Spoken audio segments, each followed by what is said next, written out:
तो कभी ना कभी तुमने गैर कानूनी तरीके से टीवी सीरीज या फिल्म जरूर देखी होगी। और क्या ही करें, इतने सारे OTT प्लेटफॉर्म्स हैं, किस किस का सब्सक्रिप्शन लें। सिर्फ सांस लेने का सब्सक्रिप्शन नहीं लेना पड़ता है, लेकिन जैसे हालात चल रहे हैं बस कुछ दिन और रुक जाओ, उसका भी लेना पड़ेगा। ऊपर से ऐसे ऐसे ऐप्स आ गए हैं जो गाने के बीच में चंदा मांगने लगते हैं। लेकिन असली प्रॉब्लम के बारे में तो कोई बात ही नहीं कर रहा है। जैसे कि लड़कियों के लिए तो लॉज हैं, पर लड़कों का क्या? तो उनके लिए भी लॉ है, बस लॉ के आगे अड़ा में बड़े की मात्रा।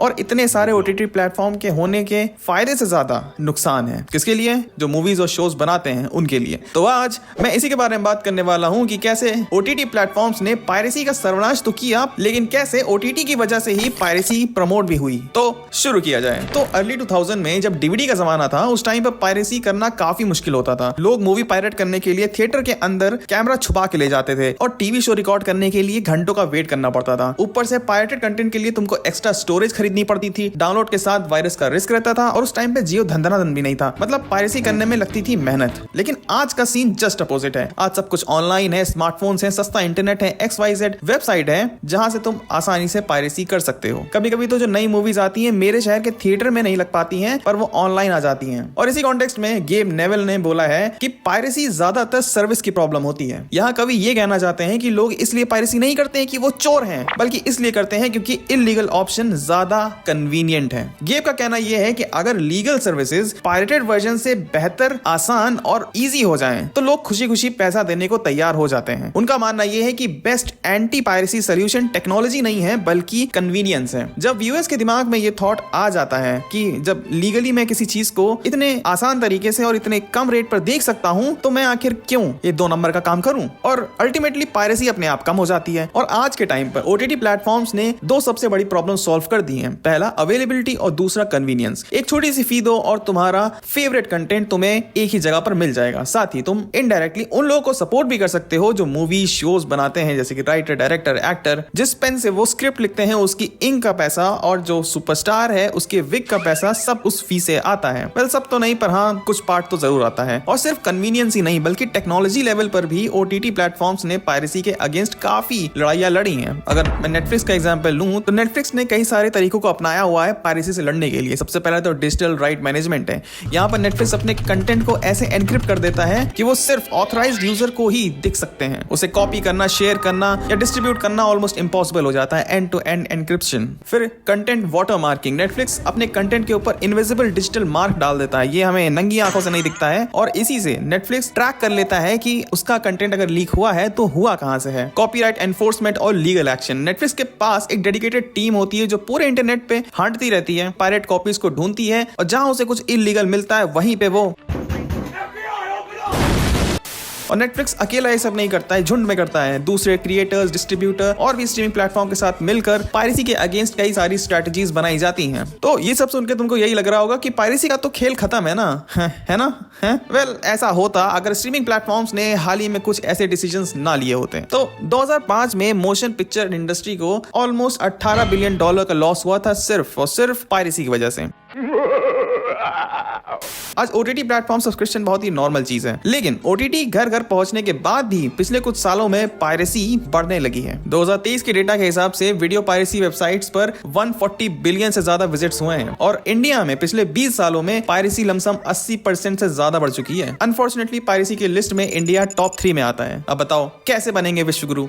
और इन 20 सालों में 2023 में वीडियो पायरेसी सबसे ज्यादा हुई है इंडिया से। ऐसा क्या आया था 2023 में?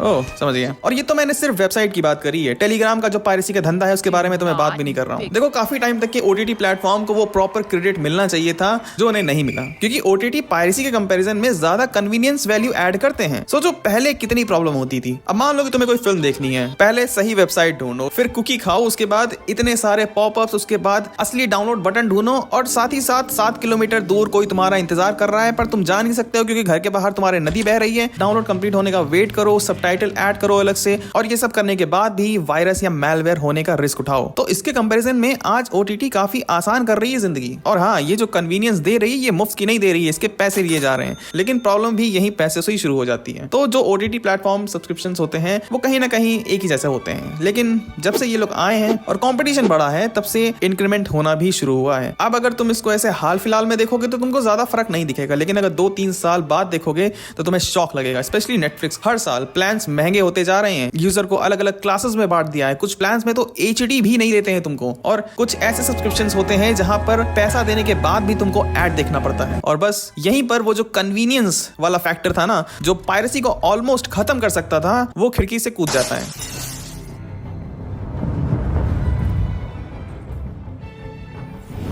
और लोग फिर वही इल्लीगल रास्तों पर जाकर फिल्म देखने लगते हैं। आजकल ज्यादा से ज्यादा एप्स और सर्विसेज कंटेंट देखने के लिए सब्सक्रिप्शन मांग रही हैं। थोड़ा बहुत कंटेंट फ्री देते हैं, लेकिन एक्सक्लूसिव या लाइसेंस कंटेंट देखने के लिए तुमको उसका सब्सक्रिप्शन अलग से लेना पड़ता है। ये क्या बात हुई? और सबसे बड़ी प्रॉब्लम ये है कि ज्यादातर लोग पूरा कैटलॉग देखते ही नहीं है। जो भी व्यूअर किसी ओटीटी प्लेटफॉर्म को खरीदता है वो सिर्फ एक स्पेसिफिक शो के लिए खरीदता है, पूरे महीने की फीस देता है बस एक शो के लिए। और इसमें भी ये लोग पासवर्ड शेयरिंग जैसे ऑप्शन को बंद कर रहे हैं। ये सब कहीं ना कहीं व्यूअर्स को रिस्ट्रिक्ट कर देता है। तो ऐसे सरप्राइज होने वाली बात है नहीं कि अगर लोग सब्सक्रिप्शन लेने के बजाय लोग अपना अलग से डाउनलोड करके वो पर्टिकुलर शो देख रहे हैं, तो कोई गलत बात तो नहीं है। और देखा जाए तो ये काफी आयरॉनिक है, क्योंकि स्ट्रीमिंग और ओटीटी आज वही प्रॉब्लम्स क्रिएट कर रहे हैं जिन्हें सॉल्व करने के लिए इन्हें 90s में लॉन्च किया गया था। उस टाइम पर केबल टीवी मेन सोर्स हुआ करता था एंटरटेनमेंट का, जहां घर वाले एक fixed monthly fee cable operator को दिया करते थे। उसके बाद कुछ चैनल्स मिल जाते थे। उसमें भी प्रॉब्लम होती थी, जहां पर तुम पॉज या रिवाइंड नहीं कर सकते, एड झेलनी पड़ती थी, सबटाइटल का ऑप्शन नहीं होता था। कोई अगर स्पेसिफिक शो या चैनल देखना है तो उसके लिए तुमको अलग से रिक्वेस्ट डालनी पड़ती थी, पैसे देने पड़ते थे, दिनों तक का वेट करना पड़ता था। और तब आया नेटफ्लिक्स एक प्रॉमिस के साथ कि मंथली फीस दो और सब कुछ ले लो, मतलब एक्सेस ले लो। और धीरे धीरे कंपनीज स्ट्रीमिंग जाइंट बन गई और फिर शुरू हो गया वही कंटेंट लाइसेंसिंग का वॉर। और रिजल्ट आज तुम्हारे सामने ही है। तो तुम उन सर्विस के लिए भी पे कर रहे हो जो तुम प्रॉपर्ली यूज भी नहीं करते हो। तो अगर देखा जाए तो ऐसे में आखिर ऑप्शन पायरेसी के अलावा और क्या ऑप्शन बचता है? हाँ, OTT platform easy to use जरूर है, लेकिन एक हैवी कॉस्ट के साथ आते हैं। अब ये सारी चीजें अगर तुम सुनोगे तो तुम्हें यही लगेगा कि क्या बकवास कर रहे हो, पायरेसी प्रमोट कर रहे हो, बेवकूफ हो क्या। देखो, अगर मैं अपने देश की बात करूं, इंडिया की, तो जहां मेजोरिटी जो पॉपुलेशन है वो यहाँ यूथ है। यहाँ यूथ के पास इतने पैसे नहीं होते हैं कि वो 200, 300 या 400 रुपए का सब्सक्रिप्शन ले सके, क्योंकि उसको बस नेटफ्लिक्स का एक शो देखना है। लेकिन इंटरनेट, हाँ, वो जरूर सस्ता है। तो उसके पास दो ऑप्शन है, या तो वो सेम इंटरनेट पर पैसे देकर वो चीज देख ले, या सेम इंटरनेट पर थोड़ी सी मगजमारी कर वही शो फ्री में देख ले। तो लोग वो दूसरा रास्ता अपना लेते हैं। बट फिर यही लोग आगे जाकर ओटीटी प्लेटफॉर्म का सब्सक्रिप्शन भी ले लेते हैं। तो अगर ओटीटी प्लेटफॉर्म को फ्यूचर में पायरेसी फ्री एंटरटेनमेंट चाहिए तो उन्हें कुछ प्रॉब्लम्स को डील करना पड़ेगा। अब या तो थोड़ा कम पैसा कमाओ, वरना ऑडियंस तो कहीं ना कहीं तो देख ही लेगी ना content. So that's it for this video. चलो मैं जा रहा हूँ प्रवास के घर, क्योंकि एडिटिंग करते करते मैं भूल गया था कि मारुति ने बोला था कि अगर राजा साहब अच्छी ना हो तो घर चले आना। तो मैं जा रहा हूँ। तो अगर तुम ये जानना चाहते हो कि क्या तुम रॉटेन टोमेटोज पे भरोसा कर सकते हो उसकी रेटिंग को लेकर, तो लेफ्ट वाली वीडियो देखो। और अगर तुम ये जानना चाहते हो कि स्ट्रेंजर थिंग्स का फिनाले इतना बेकार क्यों था या नहीं था, तो राइट वाली वीडियो देखो। अब मैं तुमसे मिलूंगा किसी और वीडियो में, तब तक के लिए बाय।